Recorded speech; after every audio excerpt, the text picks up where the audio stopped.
Hi friends, நம்ம விஜய் மல்லி ஸ்டோரியில் வந்து பார்த்திங்கன்னா, மல்லி வந்துட்டு மெயினாக வந்துட்டு இப்போ இருக்கிற நெட்கதியாக நின்றுட்டு இருக்காங்க. இப்போ என்ன பண்ணுறது அப்படின்னு தெரியாமல் 3 பேர் 3 திசையில் இருந்தாலும், ஸோ இப்போ அன்னபூர்ணி அம்மா கூட நம்மளை வந்து நம்பவே மாட்டேங்கிறாங்களே அப்படிங்கிற மாதிரி தான் நிலமையில தள்ளப்பட்டிருக்காங்க அப்படின்னே சொல்லலாம். ஏன்னா அதுக்கு மெயின் காரணமே மல்லி தான். ஏன்னா வந்து மல்லி முதலே வந்து இந்த விஷயங்கள் வந்து கண்டிப்பாக அட்லீஸ்ட் விஜய் கிட்ட சொல்கிறாங்களோ இல்லையோ, அன்னபூர்ணி அம்மா கிட்ட சொல்லியிருந்தாங்க அப்படின்னா வந்துட்டு இதுக்கான சுமூகமான சூழல் வந்துட்டு அவங்களுக்கு ஏற்பட்டிருக்கும். கண்டிப்பாக அன்னபூர்ணி அம்மா வந்து அவங்க அம்மா மாதிரி தான். அதனால கண்டிப்பாக மல்லிக்கு வந்து கண்டிப்பாக ஹெல்ப் பண்ணியிருப்பாங்க. ஸோ அந்த ஒரு சூழ்நிலையை அவங்க விட்டு கொடுத்துட்டாங்க அப்படின்னே சொல்லலாம். ஸோ அவங்களே ஹேண்டில் பண்ணிக்கலாம் அப்படி இப்படின்னு சொல்லிட்டு மெயினாக வந்து கடவுள் சொன்ன மாதிரி வந்து மனுஷனை நம்பாத அப்படின்னு சொல்லி தான் வந்துட்டு அந்த கோயிலை கூட சொல்லியிருக்காங்க. அப்படி இருந்தும் வந்து பார்த்திங்கன்னா ராஜி ரஞ்சிதா வந்து நம்பியிருக்காங்க. நம்மளுக்கெல்லாம் ஒரு சந்தோஷமான விஷயம் என்ன அப்படின்னா, மல்லி வந்து பரவாயில்லையே கடைசி டயத்தில் கூட கொஞ்சம் போல்டாக ஃபேஸ் பண்ணுறதுக்கு ரெடி ஆகிட்டாங்க அப்படின்னு நம்ம நினச்சோம். ஸோ அங்கே போய் உட்காந்தாங்க. அவங்க என்னென்ன பண்ணுறாங்க, ஏதாவது ஒரு துடுப்புச்சீட்டு கிடைக்குமா, அவங்க ஏதாவது பேசுகிறாங்களா, ஸோ அதை வச்சு ஏதாவது கேமரா ஏதாவது வச்சு இல்லை ஃபோட்டோ எடுத்தோ ஏதாவது பண்ணுவாங்க அண்ட் விஜய் வந்து மீட்பாங்க அப்படிங்கிற மாதிரி தான் நம்ம நினச்சிட்டு இருந்தோம். ஆனால் கடைசி டைமில் வந்து பார்த்திங்க அப்படின்னா எதுவுமே பண்ணாமல் கடைசி வரைக்குமே அவங்கள நம்பியிருக்காங்க. ஸோ அதுதான் அவங்க பண்ண மெயின் தப்பு அப்படின்னே சொல்லலாம். எந்த காரணத்துக்காகவும் அவங்கள வந்து நம்பியிருக்கக்கூடாது மல்லி அப்படிங்கிற மாதிரி தான் எல்லாருமே வந்து எல்லார் மனசுலையும் தோன்ற ஒரு விஷயமா இருக்குது அப்படின்னே சொல்லலாம். ஏன்னா அவங்கள நம்பாமல் தான் அவங்க போய் அவங்க உட்காந்துட்டு இருந்தாங்க. ஸோ அப்படி இருக்கும்போது கோர்ட்டில் அப்படி தான் அவங்க வந்து கதிரேஷனை பார்க்க தான் வெளியில் போயிருக்காங்கன்னு அவங்களுக்கு ஒரு சின்ன டவுட்டு வந்திருக்கு. ஸோ அவங்க வீட்டுக்கு வரும்போது அவங்கள விரட்டி அனுப்புனா கூட பின்னாடி அவங்க ஒரு வார்த்தை சொல்கிறாங்க. பின்னாடி போயிட்டு அண்ட் தென் அவங்க மறுபடியும் வந்துட்டு வெளியில் போகும்போது எனக்கு டவுட்டாகவே இருக்குது, கொரியர் வந்திருக்கு அண்ட் தென் அவங்கள திருப்பி அனுப்புனேன். ஸோ இந்த மாதிரி விஷயங்களெல்லாம் சொல்லும்போது கண்டிப்பாக அவங்களுக்கு டவுட் வந்திருக்குங்கிறத அவங்களே சொல்லிட்டாங்க ராஜிகிட்ட.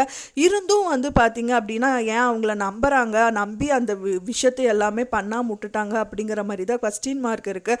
ஸோ முதலே வந்து வீட்டில் இந்த மாதிரி கதிரேஷன் வந்தது ஏதாவது ஒரு வீடியோ எடுத்து வச்சுருந்தாங்க அப்படின்னா கண்டிப்பாக வந்துட்டு அது யூஸ்ஃபுல்லாக இருந்திருக்கும். ஸோ அவங்க பேசுகிறது வந்து டக்குன்னு ஃபோன் எடுத்து கதிரேஷன் என்ன பேசுகிறாங்க அப்படின்னு வீடியோ எடுத்து போய் கொடுத்துருந்தா கூட விஜயை காப்பாற்றுறதுக்கு எவ்வளவோ பாசிபிலிட்டி இருக்குது. ஸோ அப்படி இருந்தும் வந்துட்டு கடைசி டைமில் கூட மல்லி வந்துட்டு ரஞ்சிதா அண்ட் ராஜியை நம்புறதா தான் சொல்லியிருந்தாங்க. ஸோ அதனால் வந்து எவ்வளோ நம்பினாங்களோ இப்போ கடவுள் சொன்ன மாதிரி அது கைவிட்டு போயிடுச்சு அப்படின்னே சொல்லலாம். ஸோ மனுஷனை நம்பினாங்க, ஆனால் கடவுள் வந்து கைவிட்டுட்டாரு அப்படிங்கிற மாதிரி தான் மல்லி கதையில் நடந்து முடிஞ்சிருக்கு. ஸோ அதனால வந்து பார்த்திங்கன்னா இன்னியாவது வந்து கடவுள் சொன்ன மாதிரி வந்துட்டு மல்லி அவங்க யாரையுமே நம்பாமல் அவங்கள மட்டும் நம்பி இதில் செயல்படணும். அதுக்கு அன்னபூர்ணி அம்மா கண்டிப்பாக உறுதுணையாக நிற்பாங்க அப்படின்னு தான் தெரிய வருது. ஏன்னா அன்னபூர்ணி அம்மா ரொம்பவே ஹர்ட் பண்ணுறாங்க. மல்லி சொன்னதுக்கப்புறம் ரொம்ப ஷாக்கிங் ஆகிடுறாங்க. ஷாக்கிங் ஆகிறது மட்டும் இல்லாமல் சும்மா இருப்பாங்களா, கண்டிப்பாக அவங்க திட்டதான் செய்வாங்க. ஏன்டி லூஸ் அடி நீ ஏன்டி இப்படியெல்லாம் பண்ண, அவங்க முதலே வந்து அவங்க தம்பியை வந்து ஜெயிலுக்கு அனுப்புனவ தாண்டி ராஜி.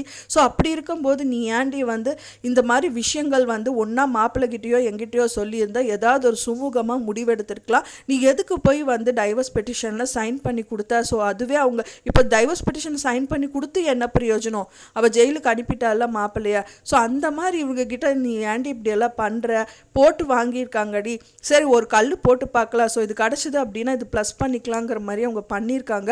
உன்னை துடுப்புச்சிட்டா யூஸ் பண்ணிவிட்டு தூக்கி எரிஞ்சிருக்காங்க. இது கூட தெரியாமையாடி நீ இப்படி பண்ணுவ அப்படின்னு சொல்லிட்டு கண்டிப்பாக அன்னபூர்ணி அம்மா இந்த மாதிரி விஷயங்கள் ஏதாவது கேட்க தான் செய்வாங்க.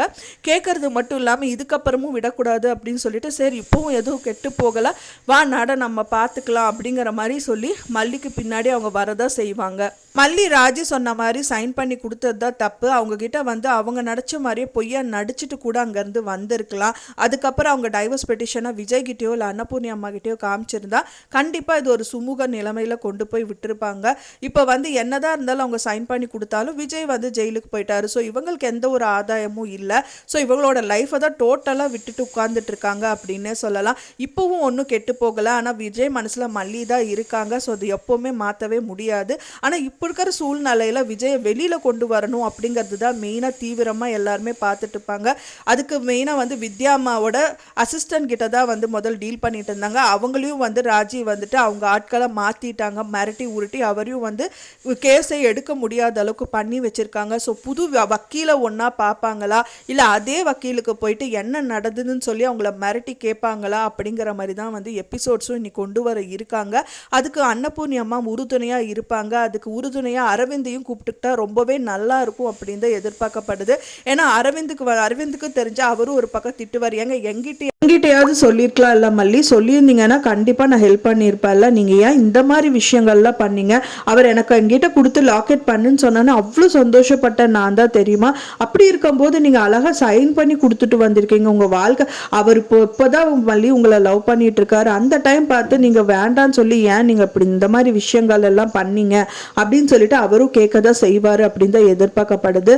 இந்த மாதிரிலாம் பண்ணிட்டு ஃபைனலாக வந்து அரவிந்த் அண்ட் அன்னபூர்ணியம்மா வந்து மல்லிக்கு ஹெல்ப் பண்ணதான் போறாங்க. அவங்களுக்கு தெரிஞ்ச வக்கீல் யாராவது இருக்கிறதுக்கும் சான்சஸ் இருக்கு. அரவிந்த் மூலியமா ஏதாவது ஒரு வக்கீலை வச்சு வாதாடுறதுக்கும் சான்சஸ் இருக்கு. அதையும் கெடுத்துடாம இருந்தா போதும் ராஜி அப்படின்னு நினைக்கலாம். ஸோ ஒன்ஸ் திரும்பவும் வந்து ஏதாவது விஷயம் பண்ணாங்க அப்படின்னா மல்லி சும்மாவே இருக்க மாட்டாங்க. கெரோசின் ஊத்ததான் செஞ்சாங்க, ஆனா கொளுத்தல, ஆனா கொளுத்திட்டே வந்துருவாங்க இந்த வாட்டி அப்படிங்கிற மாதிரி தான் வந்துட்டு எதிர்பார்க்க முடியுது. ஸோ நீங்க என்ன நினைக்கிறீங்க அப்படின்னு சொல்லிட்டு மறக்காம உங்களோட கருத்துக்களை எனக்கு கமெண்ட்ல ஷேர் பண்ணுங்க. நான் சொன்ன இந்த தகவல் உங்களுக்கு பிடிச்சிருக்கும் நினைக்கிறேன் ஃப்ரெண்ட்ஸ். பிடிச்சிருந்தா மறக்காம லைக் பண்ணுங்க, ஷேர் பண்ணுங்க, கமெண்ட் பண்ணுங்க, சப்ஸ்கிரைப் பண்ணுங்க. மேலும் இன்னொரு மல்லி சீரியல் அப்டேட்டோட நெக்ஸ்ட் மீட் பண்றேன். தேங்க்ஸ் ஃபார் வாட்சிங் மை வீடியோ ஃப்ரெண்ட்ஸ். நெக்ஸ்ட் வீடியோல பார்க்கலாம்.